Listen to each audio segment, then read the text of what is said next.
you ready? John, what do you think of your performance?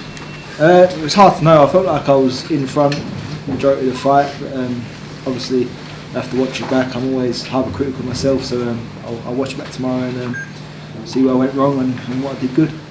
John, was there a reason why the first 4 or 5 rounds you seemed to take it a lot easier than you did in the last half of the fight? I think you got to respect Danny Jacobs, what he's done in the sport, and listen, he's had a long time out the ring, so he wasn't sure how he was going to come out. And you see what he done to Peter Quillen in the first round of their fight, so he always got to throw caution to the wind by like, tie him up, make the moves early doors and see what he's got. But I think early doors we see that his power wasn't what it probably once was, and that we could mix out him a bit and just be sensible. There was a time in the 7th round when you saw an opportunity. Was there something in the head where you thought you could actually knock it down, maybe finish it? Like I say, I was always going to throw caution to the wind with him. He's fight like Dan Jacobs. When he's hurt, that's when he's at his most dangerous, and that's when he's throwing the wild shot. So you've got to be on the guard and prepared for what's coming back. John, you've had close fights before. What was that feeling like at the end, where you sort of got that? I sort of called rubber the green because you earned your victory, but you know what I mean? Because you've been on the end of close fights before. That's not really. How was that feeling like for you? It was a strange one tonight. I mean, being the hometown fighter, but on the away side of the card, which was strange. But yeah, I mean, it was great. I mean, I've not really won too many 12-round decisions, which is strange. But it was great to go in there with a great fighter like Danny Jacobs and come away victorious. John, what's next for you? Who do you want to fight next? Whoever, Tony, Charlie, Eddie tell me to. Listen, we all want Canelo, but Canelo does what Canelo wants to do, and who knows who he's fighting next, whether it will be cruiserweight, light heavyweight, middleweight. So I'm not going to run around with it for him too much. Just going to see what options come up and see what works best for us. Tony, was that the sort of game plan going into the fight where you, like I said, extreme caution to the wind initially, first few rounds, and then sort of figured out what Danny Jacobs was about, and then became a bit more aggressive and fighting some? It's like John was saying, you know, we know Danny Jacobs is a big puncher. Not just a big puncher, but he's a world-class fighter. You know, when you look at his resume, you know, his losses are like to Canelo and Golovkin, and a lot of people thought he beat Golovkin, you know, so, you know, you got to be smart in there. I thought John worked him up really well up close inside when Jacobs was trying to hold him. I thought he worked well with his short uppercuts inside and started opening him up. And then, you know, in them middle rounds, 8th and 9th round, I thought he really got hold of Jacobs and really hurt him. And tactically as well, because you've got to realise how smart Jacobs is once he's in there. And I thought John's skill just matched Jacobs all the way through the fight. You know, and you don't normally see that in a Jacobs fight. You know, you normally outskills you, and that just shows you what a good fighter John is. You talked in the lead up to this fight about if you lost it might be the end. Now that you've won, do you have any kind of idea of how many more fights you might have left in your career? Yeah, I'm going to keep going till the wheels fall off now. As long as I'm winning and doing well, not getting hurt.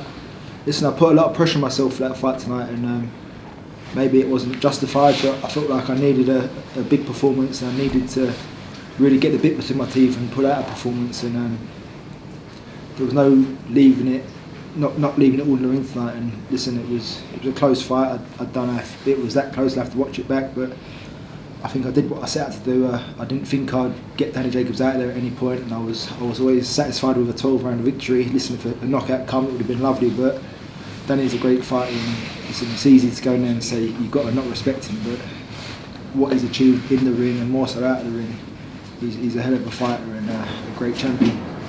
John, how do you compare him to the other guys you've been in with, Billy Joe Saunders, Callum Smith, etc.?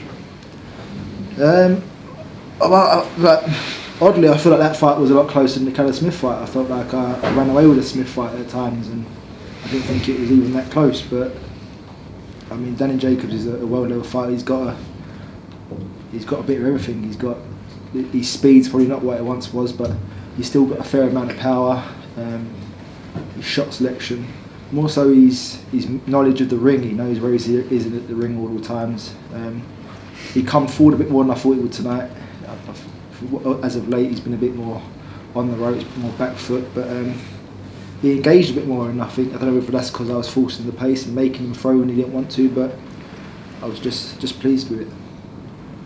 John, it looked like you hurt Daniel earlier on in the fight. Was there any point in that fight where he hurt you and you were questioning you, like, you know, is this how your performance was? Listen, I think in one of the rounds, all them punches with them little gloves, you feel them, but he hit me around the back of the ear at one point, and I thought to myself that I can't be taking too many of them, so just grip down, keep that hand that bit higher, and don't take any more. And what have you learnt from the fight? Just that activity is key in this sport, and I mean, listen, COVID's been no good for anyone, but to be the best you can be in this sport, you've got to be active and you've got to be on it at all times. What conversation did you have with Daniel after the fight? Listen, it's just more fanboy. I'm just telling him that I respect him as a fighter. He's had a great career, and I appreciate him coming over to these shores and fighting me in my backyard. Eddie said that if Daniel lost his fight, that he'd recommend he retire. Was there any conversation with that yourself? Did he mention that to you? No, I mean, listen, I think Danny Jacobs has got a big enough name that he could go and fight Jake Paul next and earn $5 million and hopefully do a job on him. But listen, for myself, I've not got Danny Jacobs' resume, and I felt like the pressure was on me tonight to win and put on a performance. So that's why I mounted the pressure on myself. But listen, I'm sure there's other options for Danny Jacobs. He can look at and rematch with someone like Rosado or whoever. He's a big enough name, and he can knock other big names out. I know how great you were after that Callum Smith loss. Obviously, you said then you thought you won it. How do you feel now? Now, a couple of years later, you won a massive fight against a big name, huge name. How do you feel right now? Listen, I feel on cloud nine. I mean, it's been a slow 2 years.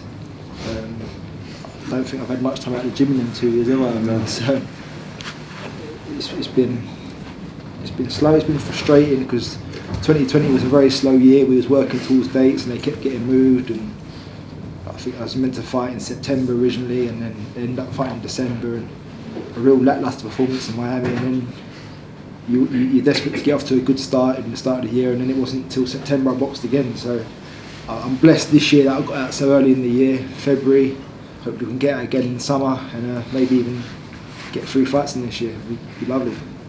John, given the run of hard fights you had in the lead up to the Callum Smith fight, do you think it'd be a bit unfair if you're made to have yet another difficult fight to get another world title crack, in particular if it's someone like a Lerone Richards, who's stylistically a nightmare for anyone?